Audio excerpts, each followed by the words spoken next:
하나님은 예배하는 사람을 찾으십니다. 하나님께 예배하는 사람은 영과 진리로 예배해야 합니다. 이제 사도신경으로 신앙 고백하며 우리 7월 31일 주일 예배를 우리 하나님께 올려드리겠습니다. 나는 전능하신 아버지 하나님 천지의 창조주를 믿습니다. 나는 그의 유일하신 아들 우리 주 예수 그리스도를 믿습니다. 그는 성령으로 잉태되어 동정녀 마리아에게서 나시고 본디오 빌라도에게 고난을 받아 십자가에 못 박혀 죽으시고 장사된 지 사흘 만에 죽은 자 가운데서 다시 살아나셨으며 하늘에 오르시어 전능하신 아버지 하나님 우편에 앉아 계시다가 거기로부터 살아있는 자와 죽은 자를 심판하러 오십니다. 나는 성령을 믿으며 거룩한 공교회와 성도의 교제와 죄를 용서받는 것과 몸의 부활과 영생을 믿습니다. 아멘. 우리 함께 찬송가 38장 찬양하겠습니다.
기도하겠습니다.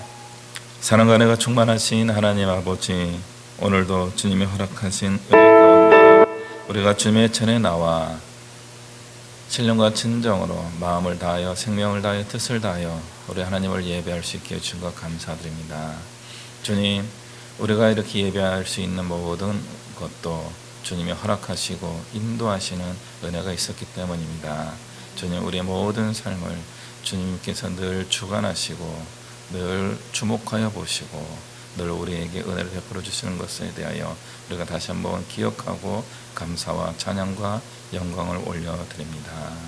주님, 이 땅에 살아가는 동안에 우리가 그런 주님의 사랑을 받으면서도 그것을 느끼지 못하고 깨닫지 못하고 우리의 욕심과 또 거짓된 유혹에 이끌려서 하나님의 은혜의 길로부터 멀리 떨어져 살아갈 때가 많이 있었음을 고백합니다.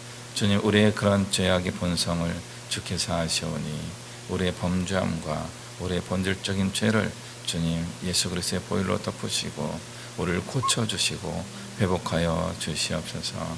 그래서 우리가 다시 한번 하나님을 향하여 마음을 다하고 뜻을 다하고 또 모든 우리의 모든 생각과 삶이 주의 말씀을 따라 살아가는 삶으로 변화될 수 있게 하여 주시옵소서. 주님이 늘 우리를 찾고 계시는 줄 믿습니다. 우리가 그 부르심에 늘 응답하고 순종하고 또 하나님 손에 이끌려서 귀하게 쓰임받게 하여 주시옵소서. 주님, 오늘도 주의 은혜를 사모하며 주의 전에 나왔사오니 오늘 준비된 예비된 말씀 가운데 우리 모두가 주의 음성을 들을 수 있게 해주시고 심령이 울리고 새로워지게 하여 주시고 삶을 새롭게 살아갈 수 있는 힘과 능력을 얻게 하여 주시옵소서. 또 우리 각 사람이 마음에 소원하며 주님께 간절히 구하는 모두의 기도 제목이 있사오니 주님 그 모든 간구에 응답하여 주시고 또 각 사람의 필요에 또 넉넉한 주님의 은혜로 풍성하게 베풀어 주시옵소서. 우리가 사나 죽으나 오직 주의 영광을 위해 살겠습니다. 이제 예배 시작하는 시간이 오니 마치는 시간까지 우리 하나님은 홀로 큰 영광 받아 주시옵소서. 감사드리며 예수 그리스도의 이름으로 기도하옵나이다. 아멘. 우리 함께 말씀 보겠습니다. 말라기 3장 말씀입니다.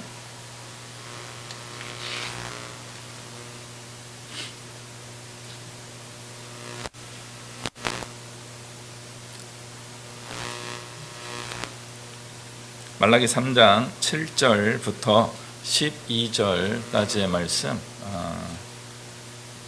제가 받들어서 봉독하도록 하겠습니다. 제가 읽겠습니다.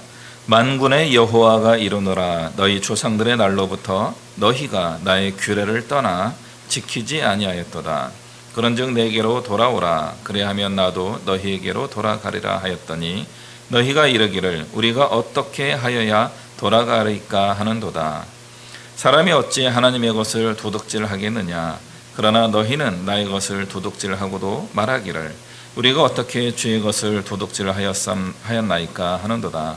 이는 곧 11조와 봉헌물이라. 너희 곧 온 나라가 나의 것을 도둑질하였으므로 너희가 저주를 받았느니라.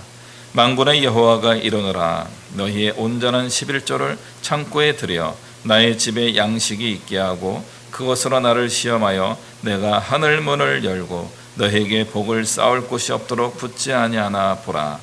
만군의 여호와가 이르노라. 내가 너희를 위하여 메뚜기를 금하여 너희 토지 소산을 먹어 없애지 못하게 하며 너희 밭의 포도나무가 기한 전에 떨어지지 않게 하리니 너희의 땅이 아름다워짐으로 모든 이방인들이 너희를 복되다 하리라. 만군의 여호와의 말이니라. 아멘. 네, 오늘 말씀 제목은 이렇습니다. 하나님 중심의 신앙입니다. 하나님 중심의 신앙. 과연 하나님 중심의 신앙은 무엇일까요? 우리의 생각의 중심은 내가 될 가능성이 굉장히 높습니다.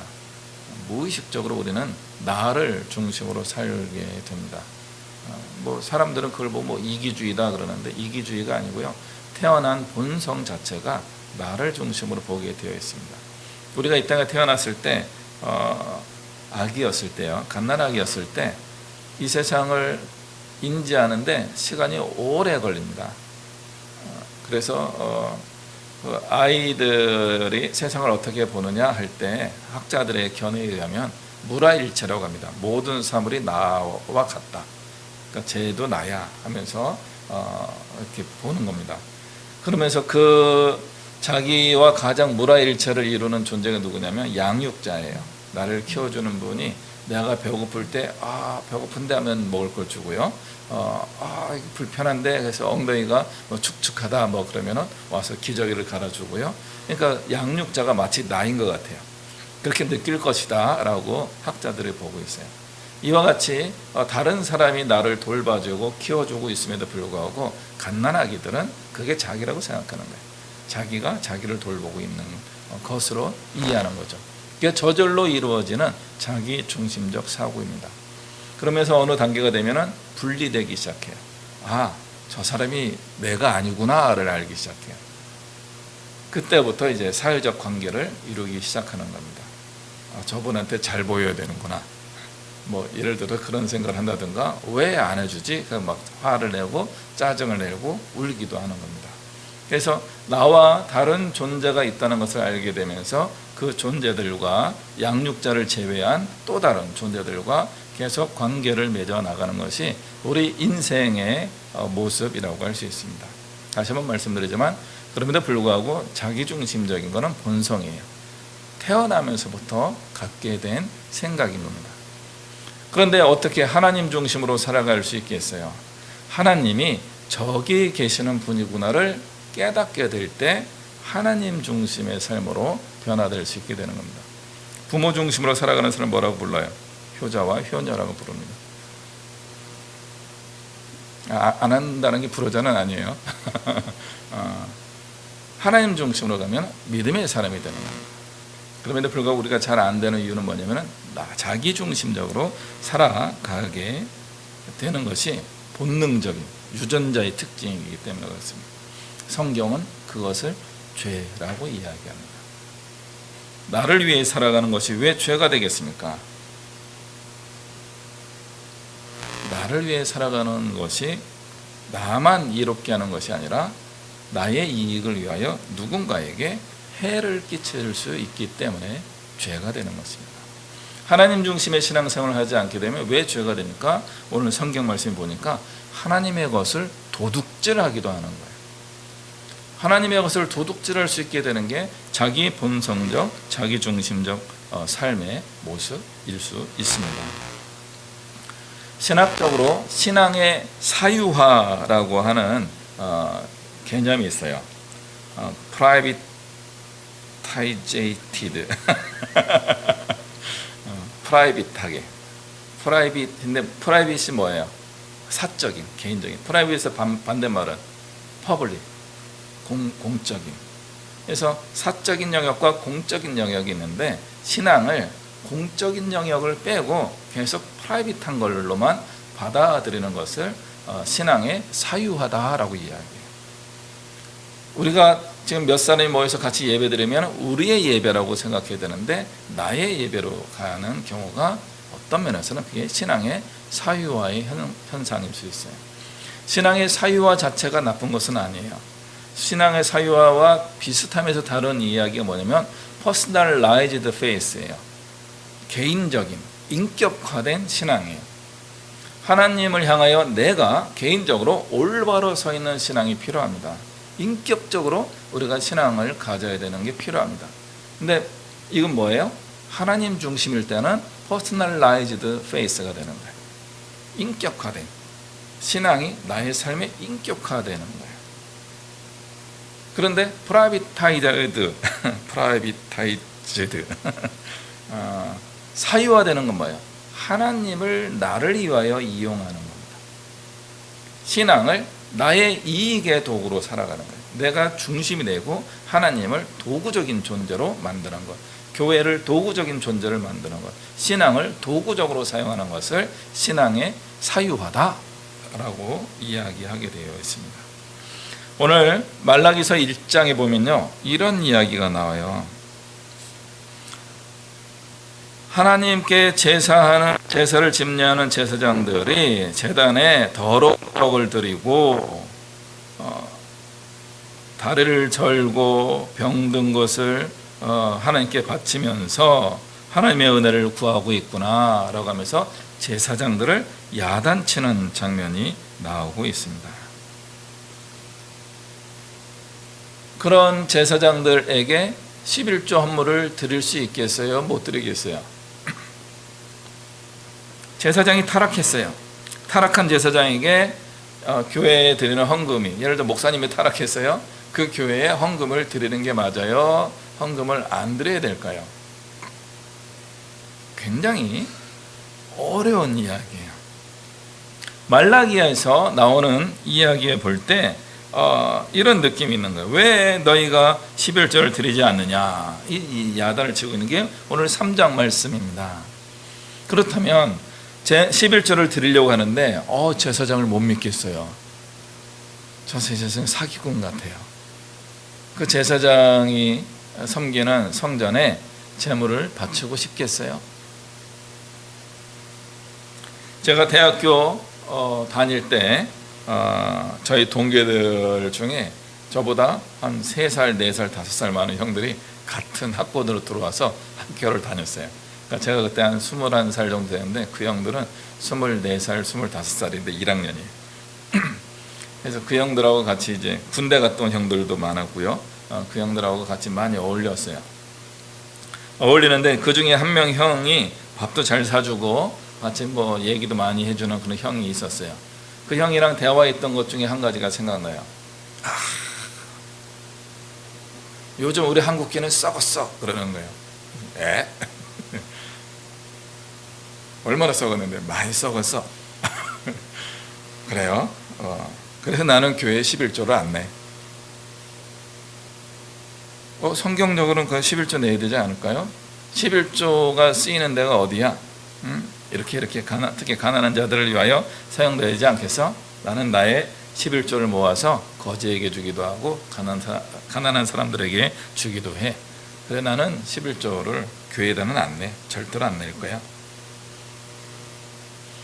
30년 전에 그런 아주 진보적인 사상을 가지고 있는 25살 청년이 있었습니다.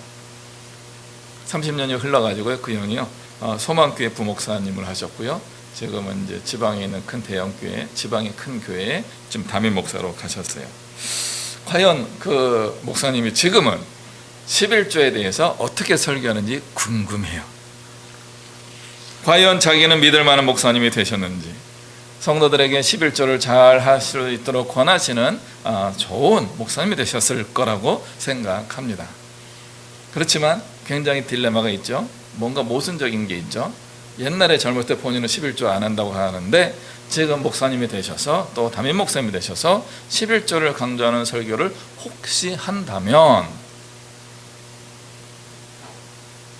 거기에 있는 애매한 것들은 어떻게 풀어야 될까요? 그 당시 20대인 우리가 구별하여 드리는 11조 액수는 얼마나 됐을까요? 그 당시에 과외하면 한 2, 30만 원 정도 벌었어요. 11조는 얼마예요? 2만 원, 3만 원 한 거예요. 그 2만 원, 3만 원이 교회에 크게 기여하고 목사님이 그걸 떼먹어서 떼부자가 되셨겠어요? 저는 그 동기였던 그 형의 이야기를 지금도 기억하고 있는 것을 보아서 꽤 그때 충격적이고 의미 있게 들었던 것 같습니다. 저도 한 30년이 흐르는 동안에 이 문제를 가지고 계속 씨름하고 있습니다. 여기에 대한 답을 오늘 말라기 선지자가 해주고 있습니다. 말라기 1장에 나오는 제사장들이 그렇게 타락했음에도 불구하고 교회에 헌금을 하라는 것이 선지자의 가르침입니다. 성경에 이런 일이 자꾸 발생하는 것은 우리 시대의 문제만이 아니고 성경 시대에도 마찬가지였습니다. 공동체적 신앙생활보다 우리 개인적인 신앙생활에 초점을 맞추다 보니까 공동체를 신뢰할 수 없는 거예요. 그러니까 내가 사적으로 신앙생활을 이렇게 하고 있는 거예요. 내가 개인적으로 신앙생활하는 것이 더 훌륭하다라고 생각합니다. 신앙의 수준은 다른 사람들보다 높을 수 있습니다. 그러나 공동체적 신앙생활을 하지 않은 그런 사적 신앙생활은 잘못된 것입니다. 하나님 안에서 우리 모두는 공동체인 거예요. 하나님이 우리를 개별적으로 만나주시긴 하지만 우리 한 사람에게만 집중하시는 것처럼 나는 그렇게 느낄 수 있지만 그렇지 않아요. 하나님은 모든 사람에게 관심이 있고 심지어 아직 신앙을 가지지 않은 죄인들에게도 하나님은 사랑의 마음으로 관심을 갖고 계세요. 그게 하나님의 공공성인 것입니다. 하나님의 공공성을 개인의 신앙의 사유화로 변화시킬 때 우리의 신앙은 왜곡됩니다. 성경에서 신앙의 사유화를 했던 제 기억으로는 가장 첫 번째 사람으로 보이는 사람이 누구냐면 사사기에 나오는 사사기 17장에 나오는 에브라임 산지에 사는 미가라고 하는 부자였어요. 나중에 기회가 되면 읽어보세요. 미가가 굉장히 특이한 경험을 해요. 엄마 돈을 훔쳤다가 엄마가 저주하는 걸 듣고 미안해요 엄마 돈이 여기 있어요. 그러니까 또 엄마도 이상해요. 아 우리 아들이 정직하구나. 그 돈을 너에게 주려고 했어. 네가 가져. 그러면서 괜찮아 우리 아들 축복해 줄게. 그러니까 그분들의 신앙이 굉장히 왜곡되어 있는 거예요. 저주를 하고 저주가 불편해서 꼭 고백을 하고 고백을 하니까 용서해 주고 돈도 주고. 그러니까 미가가 그 돈을 녹여가서 에봇을 만들어요. 제사장이 입는 옷을 만들어요. 자기가 제사장이 아닌데 제사장이 입는 옷을 만들고 싶어진 거예요. 그러면서 지나가던 어떤 레위 청년을 만나가지고 야 너 레위 사람이지? 야 우리 집에 제사장 하자. 자기가 기름 부어서 자기 집안에 개인 제사장을 만들어요. 그게 신앙의 사유화예요. 나의 부유함과 나의 집안에 어떤 신비한 일을 만들어내는 제사장을 고용한 거예요. 먹을 것을 주고 1년에 몇 차례 옷을 주고 그러면서 고용하는 거예요. 제사장을 자기 사람으로 고용하는 겁니다. 현대적으로 이야기하면 뭐예요? 부자가 목사님을 개인적으로 고용했다 그런 뜻이에요. 다른 데 가지 말고 우리 집에서만 예배를 인도해 주세요 라고 하는 거죠. 목사님을 나의 교회와 우리 교회와 또 나만의 목사님으로 만들고 싶어하는 마음들이 있을 수 있어요. 하나님께 직접 가기 불편하니까 쉽지 않으니까 목사님을 통해서 가면 더 잘 될 것 같아가지고 목사님을 사유화하고 싶은 거죠. 이런 사유화의 과정들이 성경에도 나오고 현대 우리 기독교 안에서도 자주 발생하는 것입니다.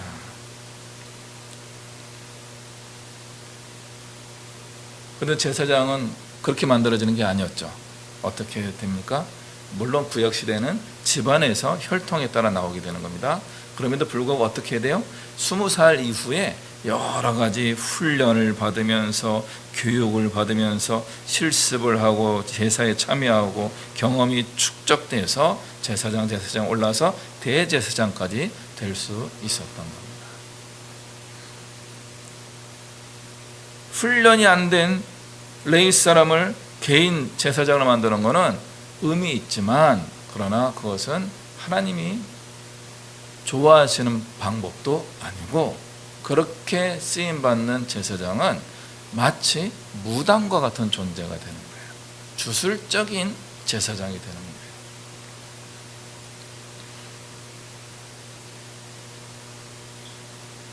우리가 하는 모든 훈련과 사역은 개인적이면서도 공동체적이어야 하는 것입니다.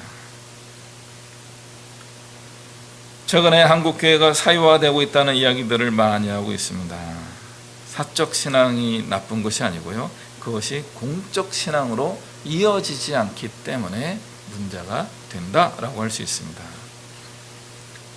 그런 신앙의 사유화는 어떤 일이 발생하느냐면 하나님께 드려야 될 것을 자기가 결정하는 거예요. 이거 드릴까 말까? 다음에 드리지. 뭐 안 드리지. 이렇게 하지 저렇게 하지.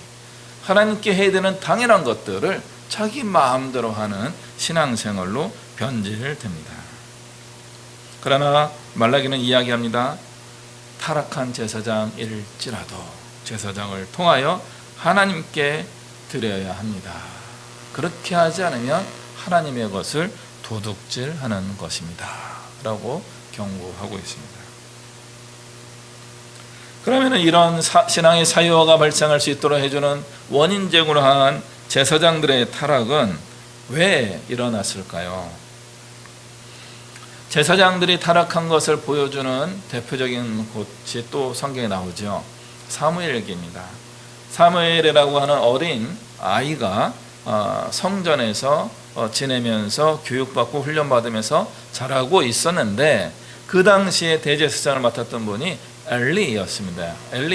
일라이라고 하는 분인데 엘리 제사장이 성경을 제가 잘 읽어봤는데요. 괜찮은 제사장이에요. 이분은 괜찮은 분이에요. 한나라는 여인이 힘들게 기도하는 걸 보고 와가지고 야, 너 술 취했구나 야단치려고 하는 잘못된 것을 고쳐주려고 하는 마음을 가진 분이에요. 그냥 일개 여자가 막 저기서 뭐 하고 있을 때 못 본 채 하고 갈 수도 있는데 굳이 와서 그 사람을 좀 바르게 이끌어 주려고 하는 마음을 가진 분이 엘리 제사장이에요. 심지어 어떤 일까지 일어나요?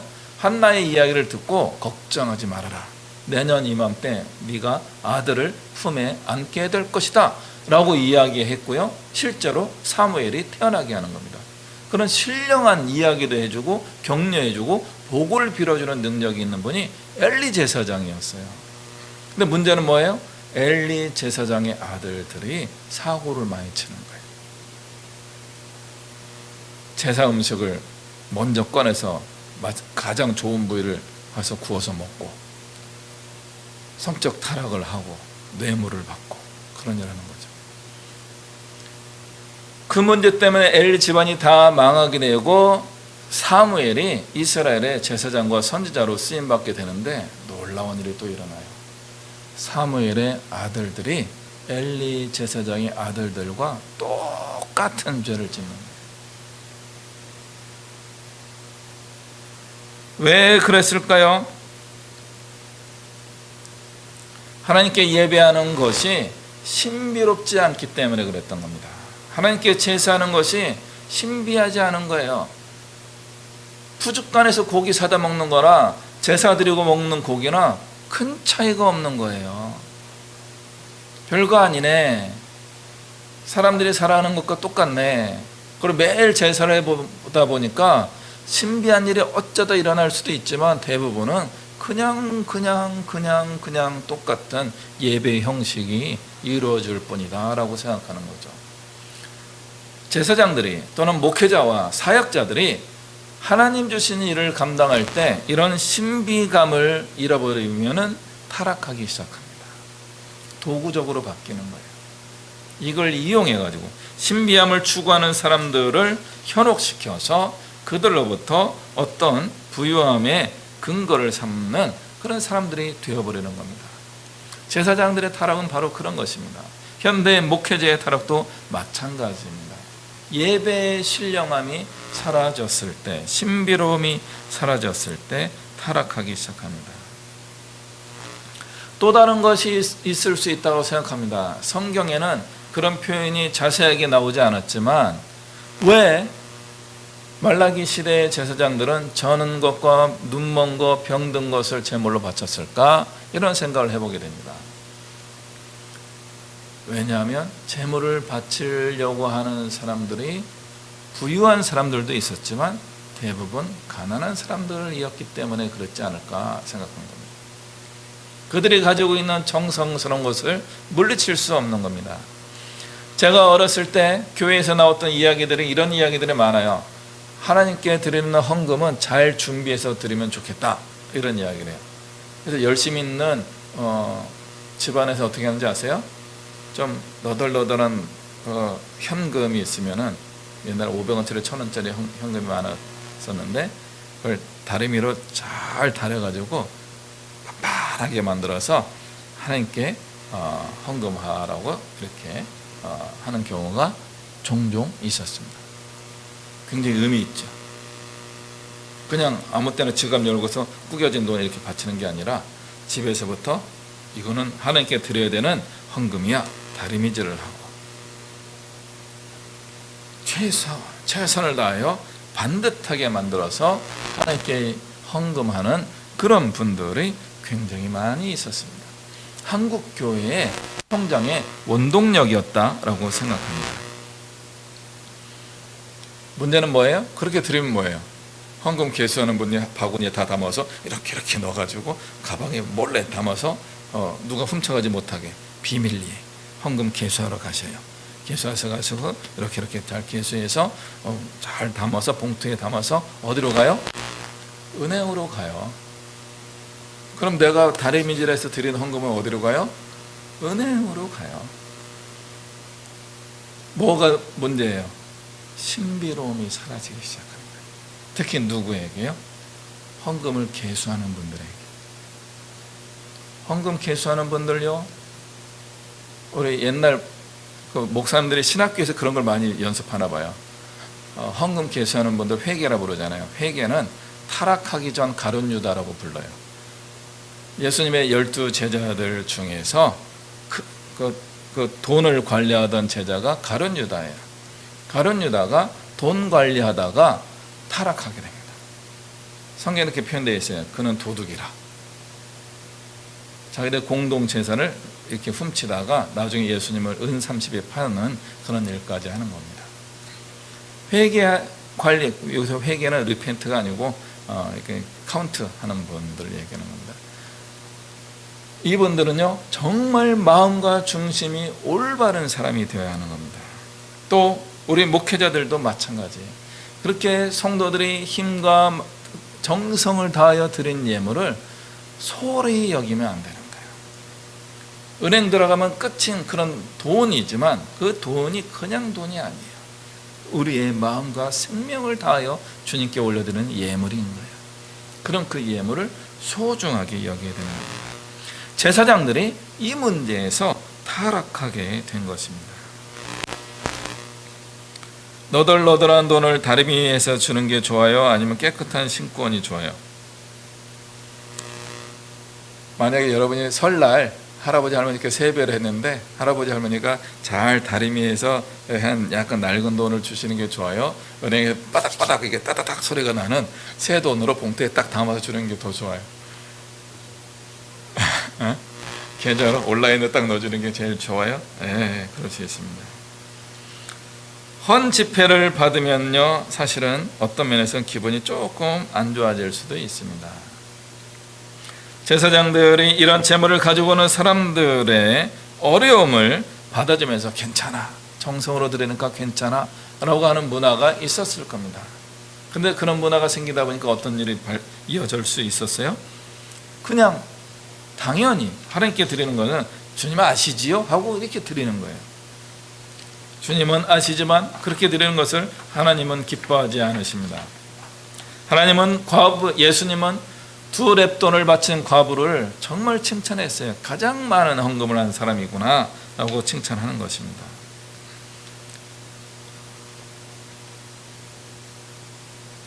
제사장과 레위 사람들은 이 성도들이 가져다 주는 재물을 먹고 살아가는 존재입니다. 이스라엘 사람들 중에서 제사장, 특히 제사장들은 직업을 가지면 안 됐어요. 그래서 백성들이 가지고 와서 하나님께 드리는 예물을 통하여서 먹고 살아야 되는 직분이 제사장 직분이었습니다. 생활이 여의치 않은 그런 사람들의 드리는 헌물에 대해서 이해하면서도 헌물을 드려야 됩니다 이렇게 권해했고요. 그러다 보니까 뭘 갖다 주더라도 무조건 받아야 되는 거죠. 이런 것들이 익숙해지다 보니까 제사장들이 조금씩 타락하게 되는 것입니다. 심지어 이것을 의도적으로 하는 백성들도 있었을 것입니다. 현대 교회에도 그런 분들이 종종 있습니다. 여기에 적절한 최근에 유행하는 단어 중에 하나가 그루밍이라는 거예요. 그루밍이라는 것이 이렇게 쓰다듬으면서 길들이는 거예요. 여러분들이요, 목사님들도 길들이는 경우가 굉장히 많이 있습니다. 이게 신앙의 사유화예요. 제사장은 하나님을 대리하는 사람이에요. 하나님 편에 서서 백성들에게 말씀을 전해야 되는 겁니다. 또 제사장은 백성들 편에 서서 그들의 사정을 하나님께 말씀드리는 사람입니다. 이 중간에 서서 제대로 해야지만 제사장의 직분을 감당하는 것입니다. 하나님이 주시는 메시지를 제대로 전하지 못하면 백성이 타락하게 되어 있습니다. 타락한 백성들의 길들여진 제사장은 계속 또 그들의 눈치를 보면서 하나님 눈치를 보지 않는 존재로 바뀌게 됩니다. 하나님 눈치를 보지 않는 제사장은 타락한 제사장입니다. 말라기 선지자는 그 시대의 제사장과 백성들을 아울러 비난하고 비판하고 있습니다. 참된 예배와 가르침을 주지 못하는 제사장의 타락과 하나님의 것을 도둑질하는 백성들로 인하여서 이스라엘의 신앙은 퇴보하고 점점 더 타락해 가고 있었습니다. 이제 그들은 어떻게 해야 됩니까? 참된 신앙을 회복해야 하는 겁니다. 오늘 읽은 7절 말씀에 이렇게 되어 있습니다.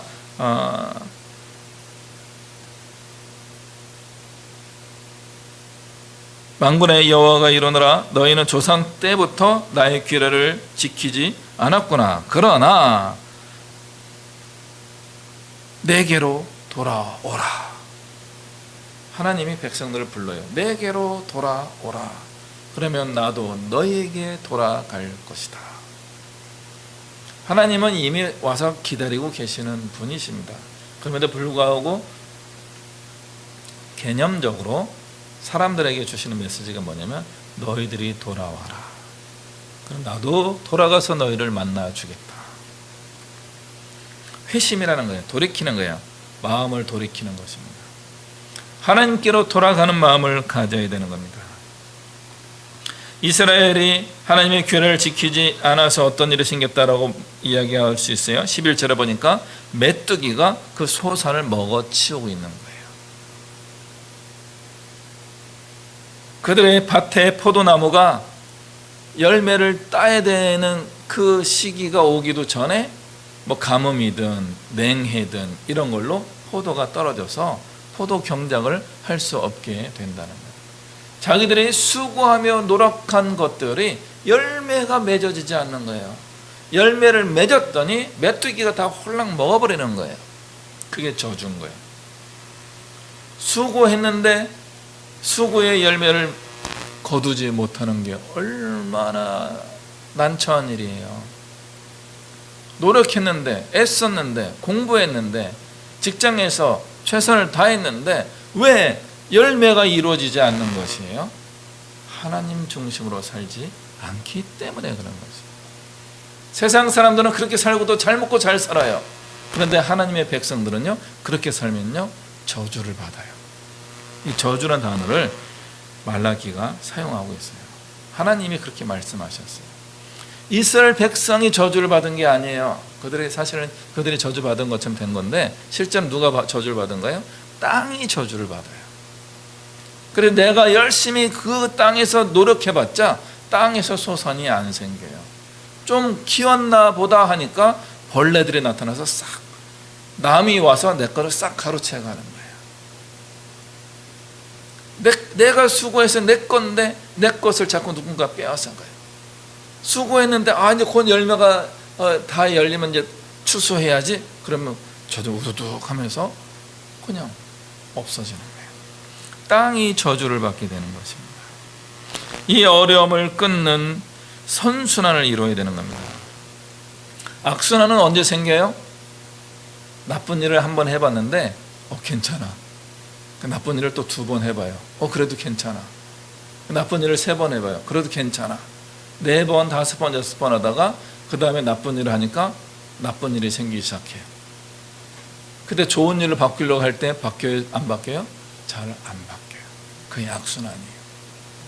내가 나쁜 쪽으로 기대다 이 정도를 넘어서게 되면 나쁜 일만 계속 반복되는 악순환이 생기게 되는 겁니다. 그럼 선순환은 어떻게 만들어낼 수 있을까요? 내가 좋은 의도로 한번 해봐요. 실패해요. 역시 안 되는 거야. 포기하는 것이 아니라 또 한 번 더 해보는 거예요. 좋은 일을 또 하는 거예요. 하나님 뜻을 따라 해보는 거예요. 잘 될 거예요? 안 될까요? 악이 너무 채워져 있기 때문에 내가 베푼 선한 일이 열매가 되지 못할 때가 있어요. 또 안 돼요. 그러나 실망스럽지만 또 한 번 힘을 내는 겁니다. 또 하나님의 뜻을 따라서 선한 의도를 가지고 또 하는 거예요. 그러다 보면 어느 순간인가 선순환이 이루어지기 시작합니다. 하나님이 기뻐하시는 선한 일들이 계속 나의 삶에 이루어지게 되는 것입니다. 선순환을 목표로 한다면 한두 번 이렇게 해봐야지 하는 걸로 안 됩니다. 어떻게 해야 돼요? 주님이 은혜와 복을 주실 때까지 계속 해야 되는 거예요. 그럼 내가 한 거예요? 하나님이 주신 거예요? 내가 했고 하나님이 은혜를 베푸시는 거예요. 그게 선순환이에요. 내가 악을 행했는데 하나님이 몇 번 참으셨어요? 괜찮네? 악순환. 하나님 더 이상 안 참아주시면 뭐예요? 그 다음부터 악순환이 일어나는 겁니다. 선순환으로 바꾸는 신앙생활을 해봐야 되는 겁니다. 허송세월 같고 헛수고 같은 일을 일지라도 하나님이 기뻐하시는 일을 위하여 나의 시간과 나의 물질과 나의 삶을 드리기 시작해야 돼요. 그럴 때 어느 순간인가부터 나의 삶에 선순환이 이루어지기 시작합니다.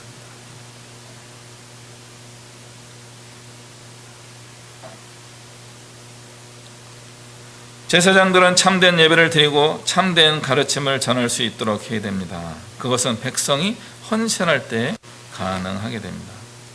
저희 신학을 공부하는 목사님들이 사적 신앙 교육을 많이 받겠습니까? 공적 신앙 교육을 많이 받겠습니까?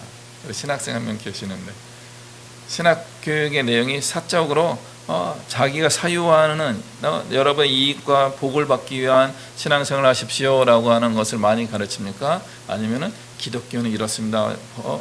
믿는 사람은 이렇게 됩니다 하는 공적인 부분을 많이 배우고 있습니까? 제대로 공부 안 해서 잘 모르겠습니까? 공적인 부분들이 훨씬 많이 배우고 있어요. 구약시대 제사장들도 공적인 부르심을 받은 분들인 거예요. 생계의 메인 목회자가 결국 성도들에게 맞춤 설교를 하게 되는 신앙의 사유화가 이루어지기 시작합니다. 하나님의 공의, 하나님의 나라, 하나님의 선교, 하나님의 교회, 참된 예배와 같은 설교를 하지 않는 교회가 됩니다. 그렇게 되면 누가 손해입니까? 둘 다 손해입니다. 목회자와 성도 모두가 손해를 보게 되어 있습니다. 예수님을 믿고 복 받아야 되지 않겠습니까? 복을 받아야 되는 게 맞습니다. 그러나 그것은 신앙의 사유화입니다. 신앙의 사유화가 나쁜 게 아니라고 말씀드렸죠. 무엇을 같이 해야 돼요? 공적인 신앙을 같이 가져야 되는 거예요. 말라기가 제시하는 신앙의 회복은 성도의 손에 달려있다라고 해석할 수 있습니다. 1장에 나오는 제사장들이 타락했음에도 불구하고 11조와 헌물을 하나님의 성전에 채워야 합니다 라고 권하고 있기 때문에 그렇습니다. 한국교회 목회자에 대한 의심들이 많이 있습니다. 저도 저를 포함한 목사님들을 많이 의심합니다. 그럼에도 불구하고 교회에 진정으로 신앙생활을 하기 위하여 모이셔야 됩니다. 제사장들이 좋은 것을 골라서 하나님께 예배를 드릴 수 있도록 희생제물이 넉넉하게 있어야 되는 거예요. 제사장들이 그것도 빈약하니까 드려도 별로인 거죠. 하나님의 것을 제사장들이 관리하게 해야 합니다. 하나님께 드린 것을 성도들이 관리하는 것은 어떤 면에서는 적절하지 않습니다. 더구나 현대 교회의 특징은 더 분명합니다. 교회들이 이렇게 많은데 왜 한 교회를 고집하고 있습니까? 그 교회 안에서 좋은 영적인 양육을 받을 수 있다면 지금 다니시는 교회 열심히 다니시는 게 맞습니다. 그러나 오래된 교회들을 보게 되면 떠나지 못하는 교인들을 많이 발견하게 됩니다. 왜 그럴까요? 그들은 혈연, 학연, 지연으로 똘똘 뭉쳐있기 때문에 그렇습니다. 친한 사람들과 즐겁게 생활하는 교회가 된 거예요. 그게 교회의 사유화입니다. 교회가 왜 자기들끼리 모여서 즐거운 곳이 됩니까? 하나님의 은혜가 즐거워야 되는 것이지 여러분끼리 모여서 깔깔대고 쾌락을 추구하며 살아가는 것이 교회가 된다면 그 교회는 진정한 교회가 아닌 것입니다. 물론 민주주의 시대에 목회자를 견제하는 것도 필요해 보입니다. 그러나 그 견제 중에 하나가 교회를 떠나는 거예요. 목회자가 마음에 안 들면 교회로 옮기셔도 됩니다. 예전에는 이스라엘에는 성전이 예루살렘에만 있었으니까 성전을 떠나기가 어려웠습니다. 그러나 현대에는 교회가 이렇게 차고 넘치는데 한국에 한 7만 개의 교회가 있다고 보고 있습니다. 왜 다른 교회로 못 갑니까? 지금 있는 교회에서 여러분이 이익을 보고 있기 때문에 그렇습니다. 우리 교회 오란 뜻은 아니에요. 우리 교회 오면 불편해요. 이런 말씀만 주로 전하니까. 담임 목사를 포함해서 다양한 목회자들은 교회를 떠나는 게 익숙해요. 그래서 청빙을 받아서 교회로 데리고 오지요. 반대도 있어야 되는 거죠. 목사님을 쫓아내라 그런 뜻이 아니고요. 성도들이 다른 교회로 청빙해서 갈 수 있는 거예요. 교인들도 다른 교회를 갈 수 있어야 되는 거죠. 목회자를 모시는 것처럼 성도들도 다른 교회로 갈 수 있어야 되는 거예요. 떠나는 게 능사는 아니지만 성도들이 한 교회 안에 머물며 신앙생활을 하다 보면 어떻게 되겠어요? 옛말이 그런 게 맞아요. 그래서 우물 안 개구리라고 하는 표현이 나오는 겁니다. 여러분의 신앙이 여러분의 교회 안에서는 최고인 것처럼 느껴지죠? 그렇지 않습니다. 지금 여러분이 다니는 교회보다 훨씬 훌륭한 교회, 하나님이 기뻐하시는 사명을 감당하는 교회들이 너무나 많습니다. 그런 교회는 문제가 있어요. 자기네끼리 너무 미어 터져요. 기득권 신앙이 될 수 있습니다. 교회가 바벨탑이 될 수 있고 그 안에 혼란과 분열이 일어난 후에야 정신을 차리곤 하는 곳이 될 수 있습니다. 저는 교회가 바벨탑이 될 수 있다는 것을 여러분이 깊이 새겼으면 좋겠습니다. 흩어짐을 면하자. 이게 바벨탑이에요. 땅끝까지 이르러 복음을 전하고 생육하고 번성하여 땅에 충만하라. 예수님의 가르침과 하나님의 창조 명령이 일관되는 게 무엇인가 하면 교회라는 공동체를 넘어서서 땅끝까지 향하여 가는 것입니다. 하나님 중심의 신앙생활은 바로 그것입니다. 하나님이 나에게 허락하신 땅끝을 향하여 가는 것입니다. 어떻게 한 곳에만 머물러 있는 것이 진정한 신앙이라고 할 수 있겠습니까? 예루살렘 교회도 예루살렘 그 초대교회죠. 초대교회 예루살렘 교회도 그곳에서 주님의 재림을 기다리고 머물러 있다 보니까 스데반이 죽임을 당하고 억울한 죽음이죠. 교회가 그때 위기를 느끼고 사마리아까지 가고 땅까지 이르러 복음을 전하는 일이 이루어지게 되는 것입니다.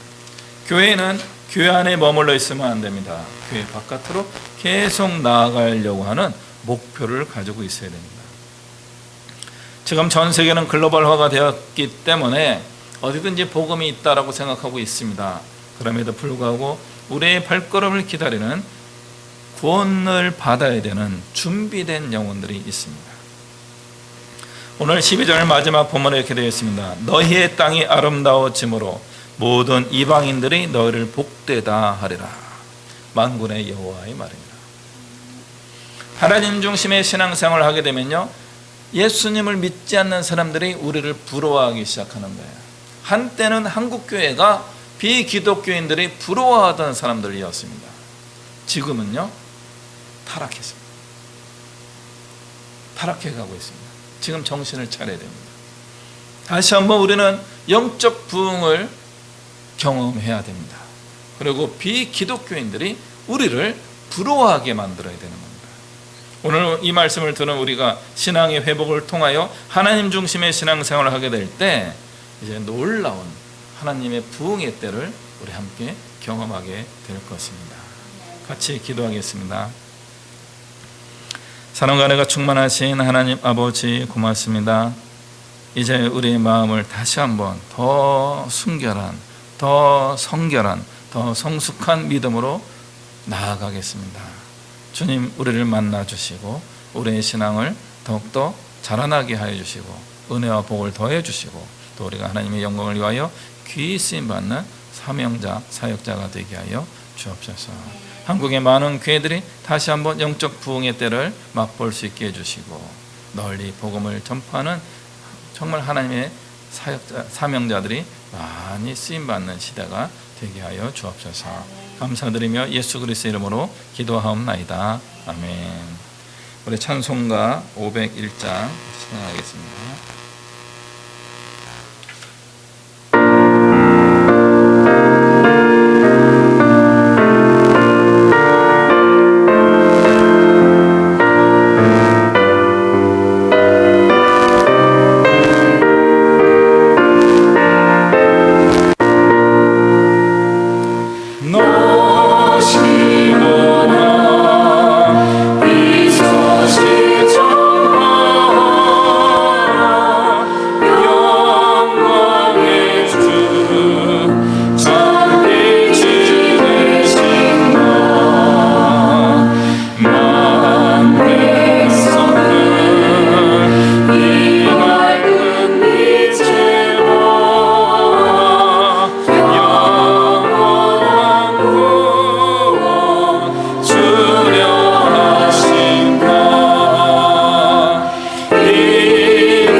이 시간도 늘 우리와 함께 하시는 우리 주 예수 그리스도의 은혜와 살아계신 하나님 아버지의 크고 영원하신 사랑과 성령 하나님의 교통하시는 은혜와 역사하심이 하나님의 나를 향하여 돌아오라 말씀하시는 것을 귀담아 듣고 하나님 중심으로 신앙생활을 하기로 다시 한번 마음에 다짐하고 우리의 시간과 가진 소유와 나의 인생을 주님께 바칩니다 믿음에 고백하며 행동하며 나아가기로 결단한 이곳에 머리 숙인 주의 백성들 머리 위에와 이 나라와 이 민족 위에 모든 열방 위에 이제부터 영원토록 함께 하시기를 간절히 축원하옵나이다. 아멘.